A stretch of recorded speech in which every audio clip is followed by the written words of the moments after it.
Hi, my name is Solange Woodson, and I am originally from the Democratic Republic of Congo, Central Africa. I have been in the U.S. for 10 years now.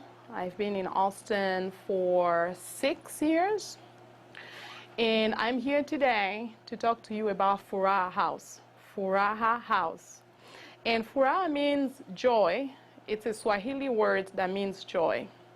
Furaha House came about in 2011 when I moved from Portland, Oregon to Austin, Texas. When I arrived here, I was looking for a place where I could find African food, places where I could go to church, where I could find African people. And there wasn't a place where I could gather all this information. So I took upon myself to go on a journey to find out where Africans actually lived and places where they can direct me to find food, clothes, and stuff like that. In my search for the African food, I was able to find groups of African refugees that came from the Congo, Rwanda, Burundi, and other countries in Africa. And instead of showing me where the African store was, they started talking to me about the challenges that they were facing here in Texas. Most of them had lived in a refugee camp for anywhere between 7 to 19 years. They had kids that didn't have any education from the refugee camp. And they were struggling to find a way to balance life and children and looking for work, learning language, all the barriers that you guys can think about. We sat for hours and talked about how it was back home and how easy it was, and even though the challenges, but they spoke the language, they knew where the next meal will come from. And now being here, they were only allowed assistance for 3 months. And when I'm talking about assistance, I'm talking about them being able to get rent, electricity, food stamp, and Medicaid. During those 3 months, they will also be learning English. And after the 3 months, then they were basically on their own. They had to look for work. They had to find work and be able to, as you know, in Texas, it's really hard to take a bus, from your apartments to work and back and so forth.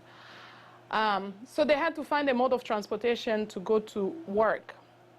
And finding work was not really easy because in 3 months, it is really, really difficult for somebody that doesn't probably know how to write or read in their own native language to be able to master the English language and find work. So basically, most of them worked in hotels, doing housekeeping and things that the English language was not really required to have. And so really I figured out that, there could have been a better way of doing things. We needed to see where we were going to go as a community. And so we sat down and talked about the issues that we had, things that we could do. And that's how Furaha House was born. In doing this, what we call a community assessment, I was able to identify some of the people that had been in Austin for a long time, that came also as refugees and that, stayed here for 10 years, 15 years, and they were now doing better. So we talked about, ways that we could help one another. And we chose the name Furaha is because a lot of the people that we spoke to, where they came from war zones. They flee their countries because of war. They flee their homes because of war. And basically, after living in a refugee camp for a long time, some of them had lost the joy.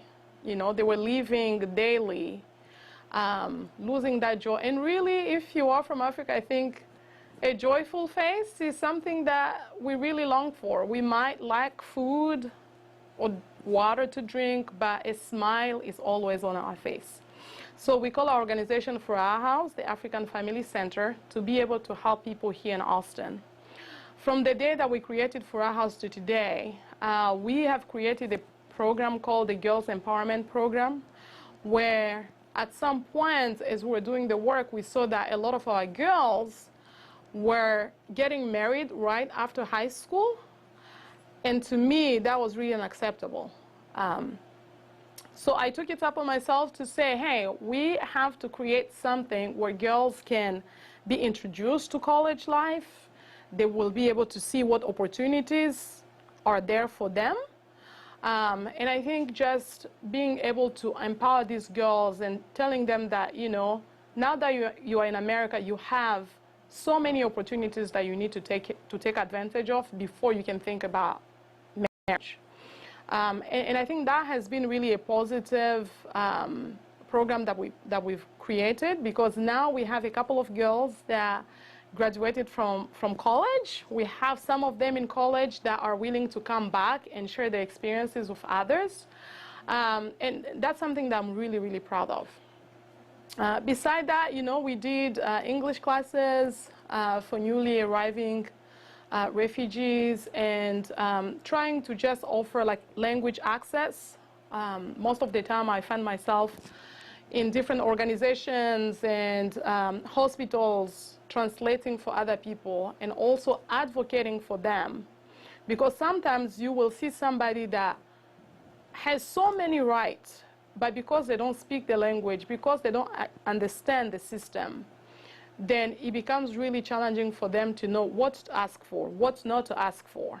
And so newly arriving refugees and immigrants and the social service providers, we even took it upon ourselves to create a curriculum for culturally specific services. How do you serve Africans? You know, even if you are a social worker or the Department of State and you welcome these people, how do you offer them services? What's right to say and what's not to say? Where they came from, what experiences they've gone through to be there, and how you can become more culturally sensitive in the way that you approach issues and challenges with them. And I think that has been so powerful and eye-opening for service providers to know serving Africans here in Austin. So that's one portion of Furaha House.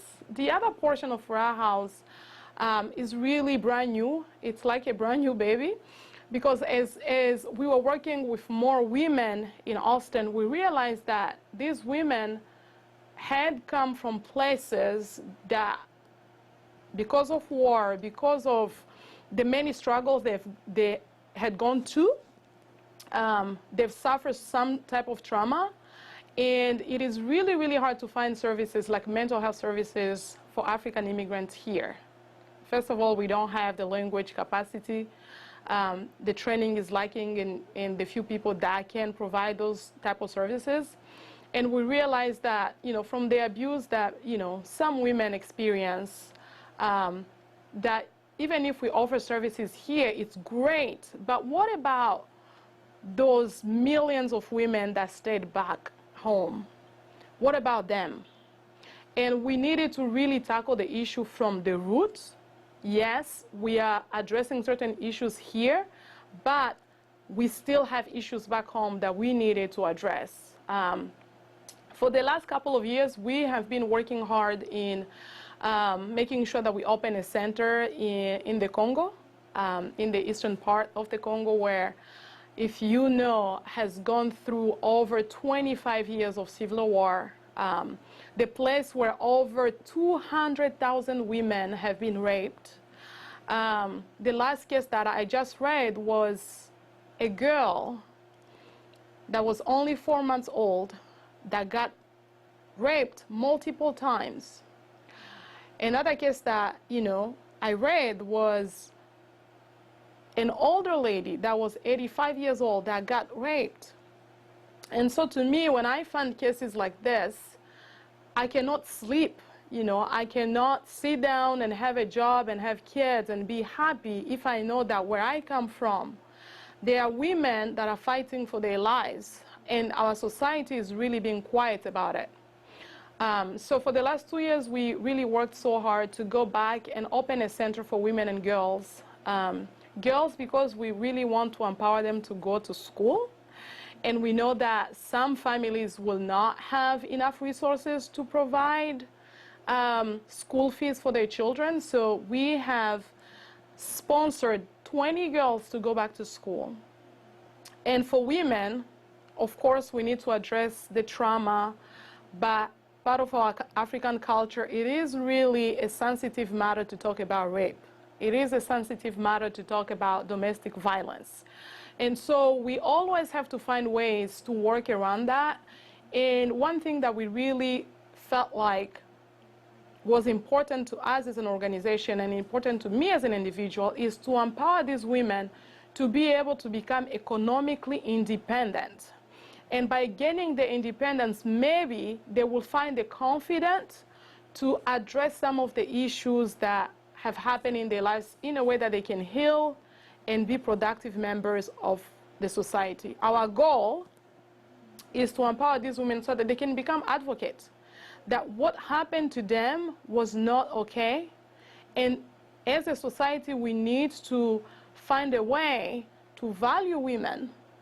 And so it is really a privilege to be able to do the work that I do, that Furaha House does, because now we have about 30 women that are working on sewing skills. You know, they are making crafts, you know, they are making purses and stuff like that, handbags.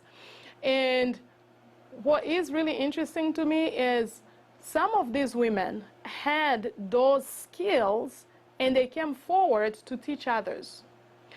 And so it is a privilege, and I would invite you to follow the work of Furaha House, both here in Central Texas and also abroad.